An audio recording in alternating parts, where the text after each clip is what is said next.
Տեր-Պետրոսյանի մասին խոսալու չեմ կարող չխոսել պատերազմ թե խաղաղություն թեզի մասին։ Ձեր պատկերացմամբ բավարար արժևորված է սա, ու ընդհանրապես բավարար քննարկված է քաղաքական դաշտում, գիտակցված է ու ինչքանով է դա հետագայում դրվել պետության կառավարման ու ընդհանրապես հարցերի լուծման հիմքում։ Նաև գաղափարական հիմքում։ Ես ճիշտ ասած հիմա ձեր այս հարցին նոր պատասխանեմ, ես մտովի գնում եմ այդ թվականները։ Դա 97 թվականն էր։ 97 թվական, եթե միշտություն չէ, կամ սեպտեմբեր կամ հոկտեմբեր ամսին էր այդ հոդվածը լույս տեսավ։ Ես այն քիչ քաղաքականությամբ զբաղվող մարդկանցից էի, որը պատգամավորն էր, որը հրապարակավ պաշտպանել այդ մոտեցումները։ Կրկնում եմ, բայց ինձ համար առանցքային հետևյալն էր։ Իմ կարծիքով Տեր-Պետրոսյանը մի բանում հաստատ ճիշտ էր, որ կոմպրոմիսների պետք է գնալ նրանք, երբ որ դու ուժեղ ես։ Այս թեզը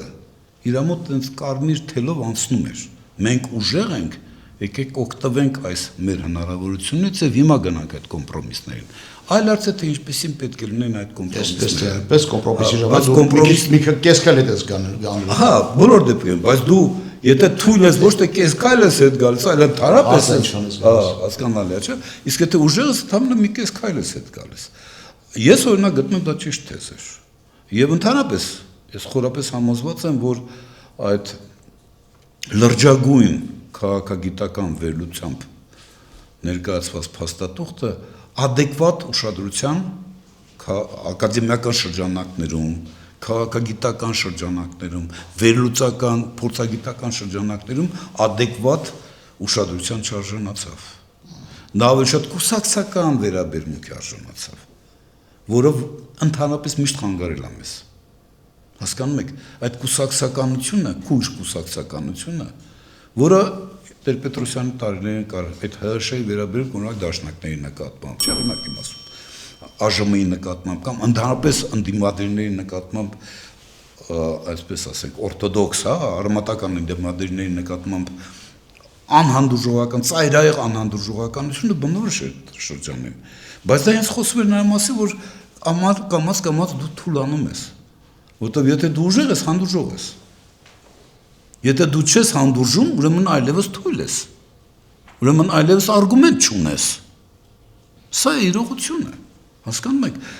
Ես կարծում եմ, որ այդ շատ կարևոր փաստաթուղթը, եթե արժանանար փորձագիտական, վերլուծական, ակադեմիական շրջանակների ոչ կուսակցականացված, տեսեք չեմ ասում քաղաքականացված, ասում եմ ոչ կուսակցականացված վերլուծության կամ քննարկումների միգուցե հետագա զարգացումներն են։ Դա Տեր-Պետրոսյանի վաստողումն է, որ չարժանացավ։ Ես կարծում եմ, այն որ օբյեկտիվ պատճառներ կային, որովհետև նաև հաղթած իրան զգացող ժողովուրդը բնականաբար դրան չէր գնա, բայց այդ հաղթության զգացումը ի վերջո մենք էինք տվել։ Հաղթության չափը մենք էինք տվել։ Ես ասեմ ձեզ, ես կարծում եմ Տեր-Պետրոսյանին թվում էր իմ պատկերով, ես կարող եմ սխալվում եմ դեպ։ Իսկ թվում է Տեր-Պետրոսյանի թվում է թե ինքը այնքան պարզ է շարադրում մտքերը, որ նույնիսկ ամենապարզ իրերի իրավիճակը պարզագույն մեկնաբանությունների ունակ, հա, պարզագույն մեկնաբանություններով առաջնորդվող անհատը կարող էր հասկանալ իրեն։ Ինձ թվում է ինքը այդպես էր մտածում։ Դրա համար առանձնահատուկ, առանձնապես դրա շուրջ ծավալուն քննարկումներ գոնե չէ։ Պետրոսյանը դա ներկայացրեց, բայց դա առաջ չտարավ։ Դե առաջ տանել ասելով ինչ եք հասկանում։ Ես հենց դա եմ ասում։ Ըստ էության դա չդառավ լուրջ վերլուծական, փորձագիտական շրջանակներում խորը արմատական քննարկումների առարկա։